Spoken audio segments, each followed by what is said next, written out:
I don't know. Baby, the little motor mouth started kicking my machine, and to top it off, they didn't have any money, so I threw them out. Ooh, you even cuter than your baby pictures. Thank you. Well, you look nice too. I see money couldn't fix all your problem areas.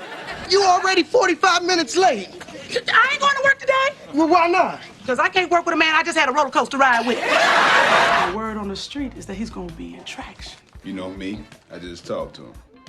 Thank you, Black Dynamite. I'm so happy. What's wrong with you? You know what's wrong with me. When was this picture taken? 1964? You say I don't look like my picture. I'm saying you probably never look like this damn picture.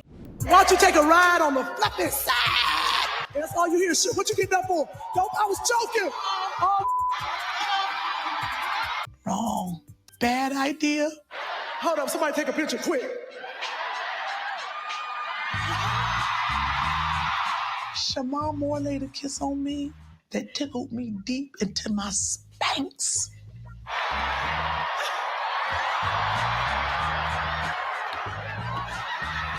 So I never expected him to kiss me like that. But baby, when he kissed me, I was like, this is better than any joke I could have ever written. Praise the Lord, praise the Lord.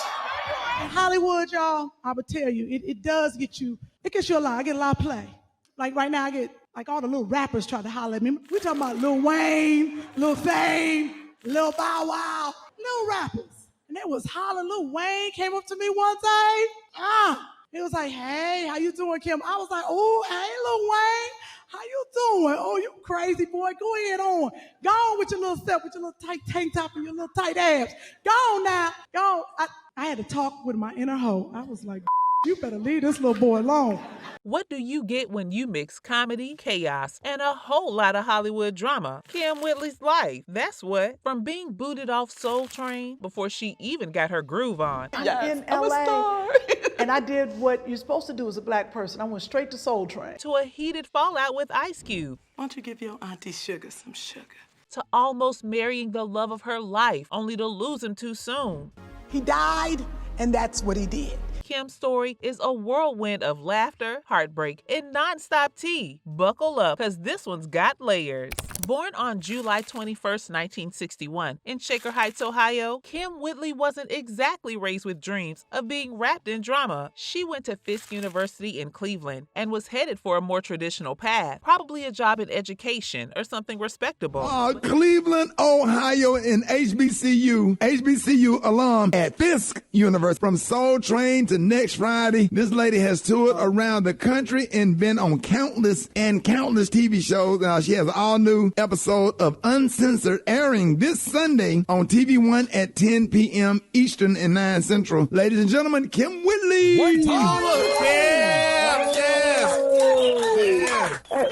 Hey y'all. But then fate stepped in after a run-in with legendary Red Fox, who straight up told her she had the comedic goods. Kym's whole world flipped. Forget playing it safe. She packed up, said goodbye to Ohio, and at 23, she was off to Los Angeles, ready to take Hollywood by storm. I moved to Los Angeles. I was probably because I had to get out of college. So I think I moved there when I was 23 years old in LA. And trust, it wasn't long before the industry realized she wasn't here to play. Kym Whitley came to Los Angeles with stars in her eyes and a whole lot of fire in her belly. She wasn't just planning to make it, she was planning to take over. So what's the first thing she does? Audition for Soul Train, of course. And I did what you're supposed to do as a black person. I went straight to Soul Train. With that infectious energy and undeniable talent, Kym was a shoo-in for a dancer spot. Sounds like a dream, right? Well, Hollywood had other plans. Before Kym could even step foot on the iconic Soul Train stage, backstage drama went down faster than you could say boogie down. Apparently, someone noticed something, and that something was Kym's striking resemblance to TV star Jackée Harry. Guess who happened to be working behind the scenes? Yep, Jackie's sister. And just like that, the situation went from, oh, that's cute, to full-blown mess. Word spread fast that Kym looked way too much like Jackée, and tensions began to rise. It was a whole little debaclement with Jackée and Jackée Harry and looking like her, and her sister worked on the Girl, set. it seemed like Jackée always starting stuff.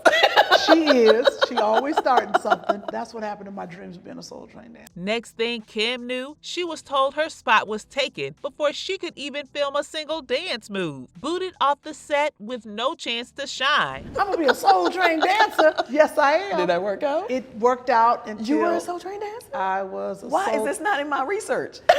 That's amazing. I didn't make it. I didn't make it the whole day. I got kicked off the set before I really got on film. I think I got on film for a little bit. Talk about a blow to the ego. And while Kym laughed it off later, because let's be real, she's always been a pro at turning lemons into lemonade. Let's not get it twisted. That rejection stung. I didn't even get a chance to dance, she said. And honestly, we feel that. But did Kym let that crush her? Not for a second. She kept pushing forward because if Hollywood wasn't ready for her then, trust and believe, they weren't going to be able to ignore her for long. Kym didn't just wait for her moment to come, she went out and snatched it. Her big break came in the early 90s with Shelly Garrett's stage play Beauty Shop. Our professionals. You want a cappuccino? I don't eat or drink nothing I can't spell. You must be like the spelling bee champ.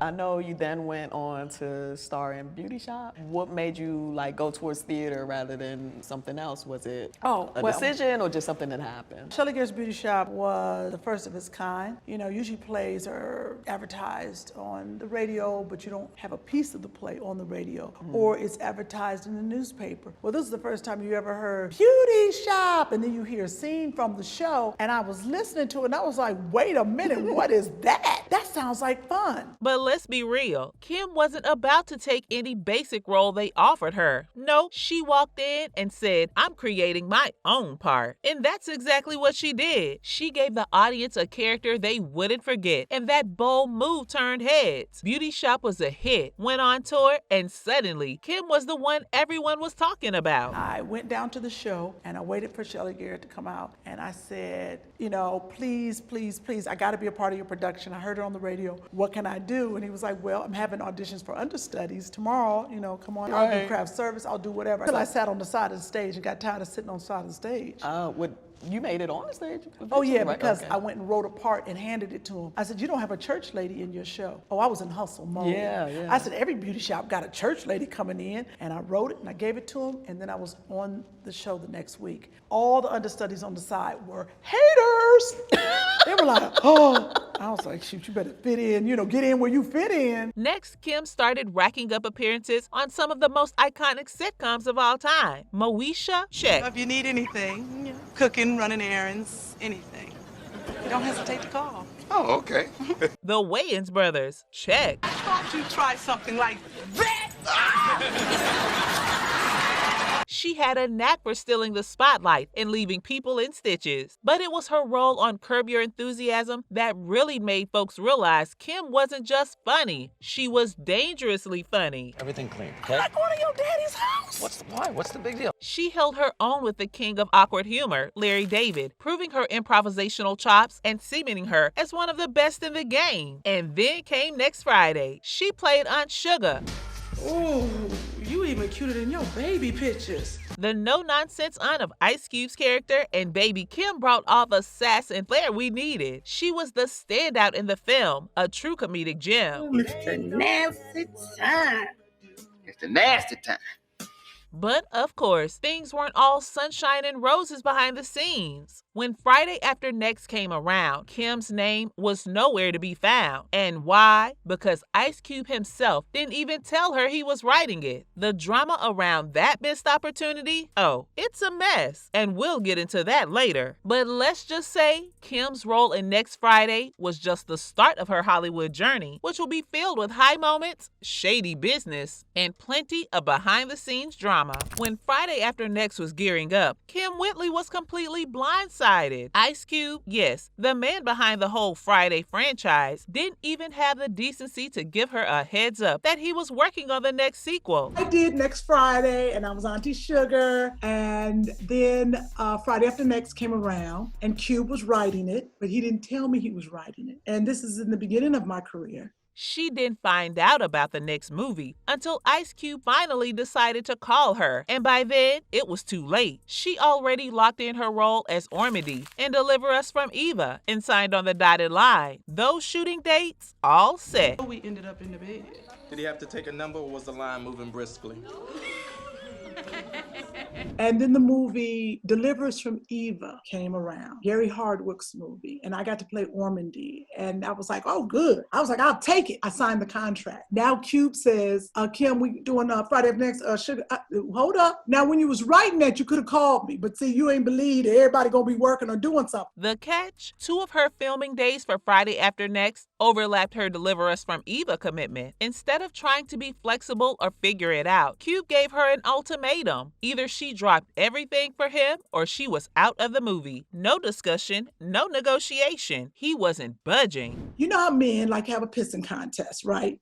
And right now, I'm stronger, and I would have been like, you know what, forget that. This is what we're going to have to do, or whatever the case. I'd have quit one. I'd have been like, forget y'all. And I didn't have a strong management team, none of that. They scared, And Cube said, this is a shooting schedule. And there was 2 days that overlapped each other for the movie. And he pretty much told Gary Hardwick, either she's got to do this or I'm taking her out the movie. And I didn't have no number to Ice Cube. I'd be like, no, please, no, that was my part. I was like, come on, y'all. Y'all do stuff. Why can't I do 2 movies at once? Are we serious? Now, Kym could have folded, but she wasn't about to throw away her shot at the movie she already signed for. So she made the professional choice to honor her contract. And what did she get for it? Replaced faster than you could say Ice Cube. And he gave her the cold shoulder for years. The director was mad at me for next Friday. They brought in some more to take over my part. It was a bad time. I was happy for her, but I was sad for me because it was a franchise. And Ice Cube didn't speak to me for a very, very long time. Can you imagine? After all that, Kym still tried to patch things up, even showing up at his concerts to apologize. But the more she thought about it, the more she realized she didn't owe him a thing. They could have made it work, she said, calling out the whole ridiculous situation. I remember I used to go to his concerts and try to get back and say, I'm sorry. Then I was like, what am I apologizing for? We could have made this work.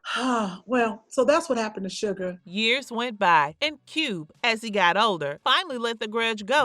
How did you get past that? I guess he kept saying, I'm sorry, and please, I don't know what else to do. And I guess Ice Cube's like, you know what? He got older and was like, I don't know why I'm tripping. But for Kym, the whole experience was a harsh reminder of how quickly things can go south in Hollywood, especially when you think someone's got your back. You can trust the process, but you can't always trust the people running it. And let's talk about the time Kym Whitley found herself in a mess with the FBI. Yes, that FBI. Here's how it went down. Kym, being the loyal friend she is, tried to warn a certain music artist about a tape that was about to make waves. Word on the street was it was connected to none other than R. Kelly. And Kym, ever the protected friend, decided to give her a heads up. Sounds like a good friend move, right? Well, not to the feds. Instead of getting a thank you text or a little nod of appreciation, Kym found herself in the middle of a full-on investigation. The FBI showed up thinking she was trying to pull an extortion scheme. You had a run-in with the FBI? What's up with that? Oh, you gotta watch Uncensored. Let me tell you something. I told the story, but I didn't tell the whole story. Because, like you said, I don't really talk, but, in my career, especially when I had a talk show, people would come on the show, people would send me things on the show, and y'all know how I am. If I can protect somebody, and there was this particular musical artist, who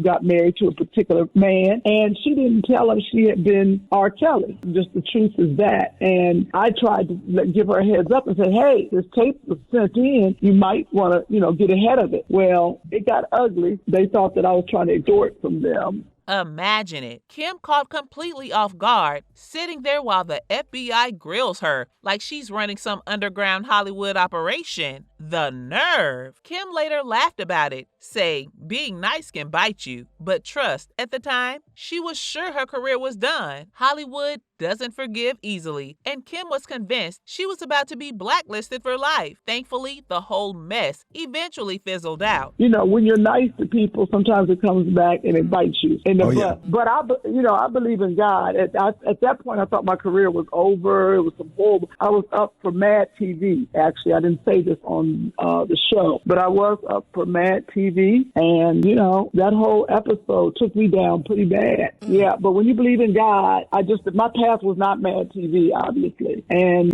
once I got through that, God showed me that you're gonna be all right, and my career kept going, and I was okay. But let's just say Kym walked away with a new lesson. Sometimes even your best intentions can land you in some serious hot water. Love in Kym Whitley's world? Oh, it was just as complicated and wild as everything else. Enter Gerald Levert, her first true love, the man who had her heart from childhood. The chemistry off the charts. Their relationship was straight out of a romance novel, passionate, full of fireworks, and more drama than a reality TV show. And don't get it twisted, not everyone was buying into their fairy tale. Kym's parents, who weren't exactly fans of Gerald's rock star lifestyle, definitely weren't cheering for this couple. But that didn't stop Kym and Gerald. They kept finding their way back to each other time and time again, despite all the breakups and the messy moments in between. Gerald Levert was my first true love. It was at Casanova. He got me with that. Okay, I don't remember how Gerald and I met because we've been knowing each other since we was kids. Living in the same neighborhood, we went to the same high school. Did my parents like it when we got closer? Nope. My mom and dad were like, oh, you can't go out with a musician. You know, they just weren't into the music situation. His family was all into music. But we remained friends and hung out for many, many, many, many years. I say we got married as we got older because when we were younger, Gerald told me one thing. He said, you can go out to Hollywood and you can pursue your career. But if you want to be with me, I'm going to let you know there can only be one star in this family. Gerald wasn't just any boyfriend. He was Kym's what could have been, the man she envisioned herself growing old with. But life had other plans. In 2006, tragedy struck when Gerald passed away suddenly at just 40 years old due to an accidental overdose. The reason Gerald Levert and I never got married is because he died. He died, and that's what he did. He left me here to fend for myself and deal with this life alone. But had Gerald lived, we definitely would have gotten married. Absolutely. But wait, here's where it gets really messy. During one of their off phases, Monique, no less, slid into Kym's life with a whole lot of class. She came to Kym and straight up asked for her blessing to date Gerald, saying, I know y'all used to date or whatever, but I'm coming to you as a woman. Kym, being the grown woman she is, gave Monique the green light. That was some grown woman stuff, Kym said, giving credit where it's due. No drama, no shade. Just maturity. But don't get it twisted. Though Kym says they don't talk anymore, there's no bad blood. I still love Monique, Kym insists. In my mind, I would say me and Monique are still friends. We're not friends, like we don't talk. I haven't talked to her in years. Do I still love Monique? Yes, I do, of course. I think she's a fantastic actress, yes. But I will I told the truth about the situation between me, Monique, and Gerald Levert. Even if they're not exactly swapping secrets over brunch. Losing Gerald was one of the hardest blows of Kym's life, and the memories of their love, wild, complicated, and so real, still linger in her heart to this day. Kym's life hasn't been all drama, though. In 2011, she adopted her son Joshua. I tell Joshua he's adopted. Now, how old do you think he's going to be able to grasp it all? Well, my biggest thing is I think you should start. I think the word adoption, just like certain words in our life are shocking, and certain things we find out later in life, and our life is a lie. But if I look at my life, and one thing I knew was, okay, that was my mom, that's my dad, and that's my brother. But as I go through life, if I look back and I heard the word adoption my whole life, it wouldn't be a shock to me. Right. When I really at 7 or 8 started to really understand it, because that word's not foreign to me. Right. Oh yeah, you did. Okay, we did talk about that 4 and 5 and 6. You've always told me that, mommy. And I made a picture book so he can understand it. In at his age, at 4 and 5, he'll be able to see his life. See, this is what when we got you. You were 4 days old, and there's grandma and granddad. Look at all the people that love you, and you were chosen. And just trying to take the stigma off adoption, and showing him that he was chosen, and that blood does not necessarily make a family. Love does. And their journey became the focus of the own reality show, Raising Whitley. Mommy's been gone. Can mommy have a hug? No. The show showcased a softer maternal side of Kym and cemented her as a relatable and down-to-earth star. She's also been vocal about her weight loss journey, dropping around 30 pounds with a combination of walking while on the phone, drinking plenty of water, and closing her kitchen at night. It's not about being skinny, she said. It's about being healthy. Okay, a few weeks ago, I happened to see a photo of somebody who joined us last spring for our virtual experience. At the time, she just started her wellness journey, and I'm telling you, I did not recognize her. I did not. I saw this photo. Somebody said, "Look at Kym," and I said, "Kym who?" So we called her and said, "Hey, Kym, will you please check in and tell us how you doing?" Here she is, Kym Whitley. Oh my. Hey, girl. Hey, how you doing? That's funny. You're like, who is that? I said, who? Kym who? Kym who? So you joined us for our virtual experience last spring, and you just started, and now you're actually glowing. I hear you said you've had your own wellness awakening. You're down 29, I want to say 30, but it's 29, 30. A lot. As of today, Kym's net worth is estimated at around $3 million.